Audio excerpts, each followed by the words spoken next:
डरना नहीं किसी के भी पैरों की नाप से, आखिर में पुण्य जीत ही जाएगा पाप से।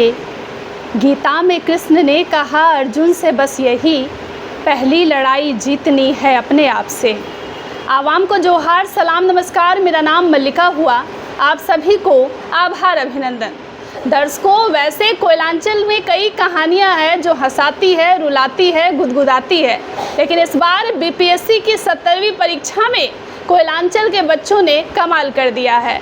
धनबाद के सांसद ढुल्लू महतो जी अपने बिजी शेड्यूल में रहते हुए भी 8 बजे के करीब, जो अभी हम लोग आपको दिखा रहे हैं कवरेज, पहुंचे हुए हैं शुभम कुमार के घर में, जिन्होंने बीपीएससी में अपना लोहा मनवा दिया है। चलिए सांसद जी से जानती हूँ क्या अनुभव है, क्योंकि आज एक बहुत बड़ा कार्यक्रम दिन भर कोयला भवन में चला है। इसके बाद भी वक्त निकालकर एक ऐसे परिवार से मिलने पहुँचे हैं जिन्होंने कोयलांचल का मान बढ़ाया है। सांसद जी, बहुत स्वागत है। धन्यवाद। सबसे पहले तो आपके चैनल को धन्यवाद देना चाहेंगे कि आप लोगों के द्वारा लगातार दोनों बहन के द्वारा जी हर समाज के अच्छे कार्य को समाज के बीच में प्रदर्शित करने का काम करते हैं। इसके लिए मैं फिर से आप दोनों बहन को हार्दिक शुभकामनाएं, बधाई देते हैं। और ख़ास करके गर्व के साथ कहना पड़ रहा है जी कि कोयलांचल के हमारे शुभम जी बीपीएससी निकालकर 95 रैंक लाया है बिहार में। इससे बड़ा खुशी और गर्व का बात हो नहीं सकता है। ये सच्चाई है। पहले धनबाद को लोग दूसरे नाम से जाना जाता था, मगर आज शिक्षा के क्षेत्र में, पद प्रतिष्ठा के क्षेत्र में यूपीएससी, जेपीएससी, बीपीएससी निकाल कर लोगों ने जो धनबाद का मान बढ़ा रहा है, इससे बड़ा गर्व का विषय हो ही नहीं सकता है। जी। पहले लोग धनबाद को दूसरे नज़र से देखते थे, मगर वर्तमान समय में प्रभु श्री राम जी की कृपा से धनबाद विकास के क्षेत्र में आगे बढ़ रहा, शिक्षा के क्षेत्र में आगे बढ़ रहा, स्वास्थ्य के क्षेत्र में आगे बढ़ रहा। और हमारे इस क्षेत्र के बच्चे शिक्षा के क्षेत्र में खास करके कई कैसे बड़े बड़े पद पर गए। कितने हमारे यहाँ के यूपीएससी निकाला, जीपीएससी निकाला, बीपीएससी निकाला। आपका नीट का, कितने बच्चे नीट का कंपटीशन में अपना अच्छा रैंक लाया, और कई बच्चे एमबीबीएस में उनका दाखिला हुआ। तो ये कह सकते हैं कि धीरे धीरे धनबाद बदल रहा है। निश्चित तौर पर धनबाद के आने वाली पीढ़ी, धनबाद का नाम जिस प्रकार से गलत दृष्टिकोण से लोगों को देखा जाता था, गलत मानसिकता से लोग सोचा जाता था, धनबाद में लोग आने के लिए सोचते थे, डरते थे, मगर आज जिस प्रकार से हमारे बच्चे शिक्षा के क्षेत्र में आगे बढ़ रहे हैं, निश्चित तौर पर ये धीरे धीरे ये पूरे भारतवर्ष में फैल रहा है कि धनबाद अब शिक्षा के क्षेत्र में आगे बढ़ रहा है। इसलिए धनबाद बहुत ही अच्छा और बेहतर करेंगे। प्रबुद्ध नागरिक सम्मेलन आज हुआ, आप दिन भर वहाँ पर थे। अभी सभी कार्यकर्ता जो है थक कर के घर लौट गए हैं, सो रहे हैं, लेकिन अभी भी आप में वही ऊर्जा है जो सुबह हम लोगों ने देखा था। कैसे होता है इतना अच्छा काम आप? देखिए, वहाँ से तो हम अभी बगोदर चले गए, बगोदर के बाद फिर इसरी गए, इसरी के बाद फिर हम गोमो गए, गोमो के बाद बाघमारा में फिर कार्यक्रम किए, वहाँ के बाद फिर हम धनबाद अभी लौटे हैं। धनबाद में अभी 2-4-5 प्रोग्राम में हम लोग पहुँचे हैं, और फिर अभी हमको कितना रात तक घूमना है ये पता नहीं। जब जनता का सेवा करने के लिए हम राजनीतिक क्षेत्र को चुने हैं, तो निश्चित तौर पर जनता के विश्वास पर हम खरा उतरने का काम करेंगे।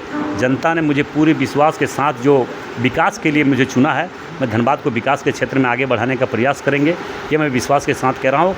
और लोगों को जो विश्वास हमारे पर, जो सेवा करने के भाव से हम वोट दिया, मैं उस सेवा करने का काम करेंगे। अच्छा सांसद जी, एक बहुत अलग सा सवाल आपसे पूछ रही हूँ। आपको पढ़ाई में बचपन में मन लगता था कि नहीं? नहीं, पढ़ाई किए हैं, मगर मीडियम पढ़ाई की हैं। बहुत ज़्यादा हम लोग बहुत एक मजदूर का बेटा, किसान का बेटा किस तरह का शिक्षा प्राप्त कर सकता है, क्योंकि उस तरह का उस समय पढ़ाई भी हम लोग 5 भाई हैं और सबसे छोटे हम हैं। और क्योंकि हमारे पिताजी एक नौकरी करने वाले थे, तो सोच सकते हैं कि उतना कम तनख्वाह में हम लोग सरकारी स्कूल में पढ़े हैं, मगर राजनीतिक और सामाजिक अनुभव इतना है कि सेवा करने का भाव में हम लोगों में रग रग में है। और मैं विश्वास के साथ कर कोई सा काम नहीं करे जो किसी तरह का उंगली उठ सकते, मगर गलत लोग जो धनबाद को गलत नज़रिया से देखा है, गलत सोच से देखा है, वैसे लोग कभी नहीं चाहता कि कोई गरीब, मध्यम, साधारण परिवार के बच्चे कोई आगे बढ़े।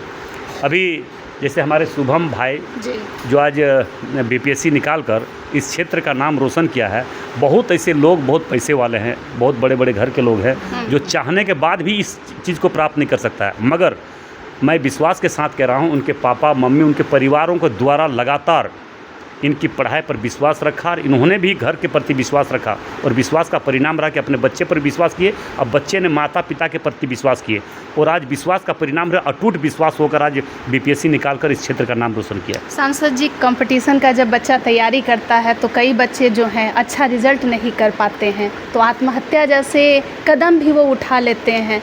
क्या सलाह देना चाहेंगे, क्या सजेशन देना चाहेंगे वैसे बच्चों का जिनका एग्ज़ाम क्लियर नहीं हो पाया है? देखिए, वैसे बच्चे से हम खास करके छोटे बड़े जितने बच्चे हैं उनसे हम आग्रह करना चाहेंगे, उस तरह का कदम उठाना गलत है, सरासर गलत है जी।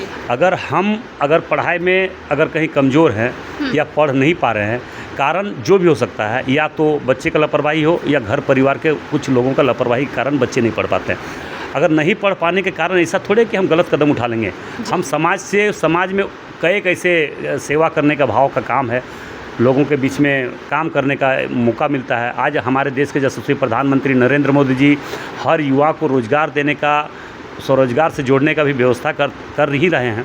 तो ऐसे लोगों को कोई गलत डिसीजन नहीं लेना चाहिए और बच्चे से हम आग्रह करना चाहेंगे उस तरह का कोई तरह का गलत मानसिकता में नहीं आना चाहिए। समाज में, दुनिया में बहुत सारा काम है, हमें काम कर कोई भी ऐसा काम नहीं कि हम शिक्षा पढ़ के हम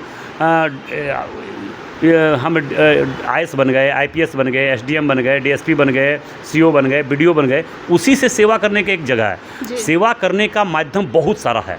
सेवा करने का परिणाम ऐसा नहीं कि हम एक साधारण घर से हैं और हम पढ़ नहीं पाए, हम कोई बड़ा पद पर नहीं जा पाए, तो सेवा करने का भाव, आज हम लोग भी तो एक माध्यम परिवार से उठ के सेवा कर रहे हैं। तो सेवा करने का माध्यम बहुत है, उसका लक्ष्य होना चाहिए, उनका सोच होना चाहिए कि हमको किस क्षेत्र में और किस दिशा में हमको काम करना है। काम करने के 1000 जगह है, 1000 तरीका है, काम करना चाहिए, मगर गलत डिसीजन नहीं लेना चाहिए। जी, विकसित भारत की हम लोग बात कर रहे हैं, संकल्प 2047 तक का है और शिक्षा जो है वो विकास के लिए सबसे ज़रूरी जो माध्यम है, आधार है।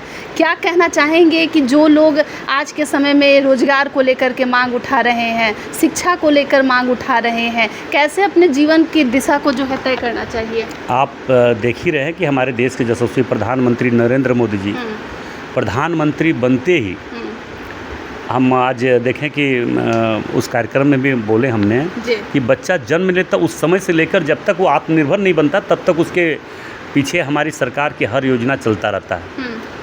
शिक्षा के क्षेत्र में भी आप देखें, एक उदाहरण हम खास करके यहाँ का देना चाहेंगे। धनबाद में, धनबाद कोयलांचल विश्वविद्यालय का डिमांड कितने लंबे समय से था, मगर किसी ने नहीं दिया। आज़ादी से लेकर आज तक 1947 में हमारा देश आज़ाद हुआ, आज 2026 है। 2026 तक किसी ने इस बारे में सोचा नहीं कि धनबाद को कोयलांचल विश्वविद्यालय बनाएंगे। मगर हमारे इस राज्य में रघुवर दास जी की सरकार थी राज्य में, और केंद्र में हमारे प्रधानमंत्री नरेंद्र मोदी जी की सरकार थी। डबल इंजन की सरकार ने इच्छा शक्ति थी, डिसीजन लेने की क्षमता था, तो आज डिसीजन लेने का परिणाम हुआ कि कोयलांचल विनोद बिहारी विश्वविद्यालय का यहाँ स्थापना हुआ। दूसरी बात है, ISM को IIT का दर्जा दिया। बहुत ऐसे शिक्षा के क्षेत्र में जो अभी देख रहे हैं कि कितने मेडिकल कॉलेज खुल रहे हैं। अभी भी यहाँ पे जो मेडिकल का सीट बढ़ा, यहाँ पे 100 सीट बढ़ा अभी फिर यहाँ धनबाद में।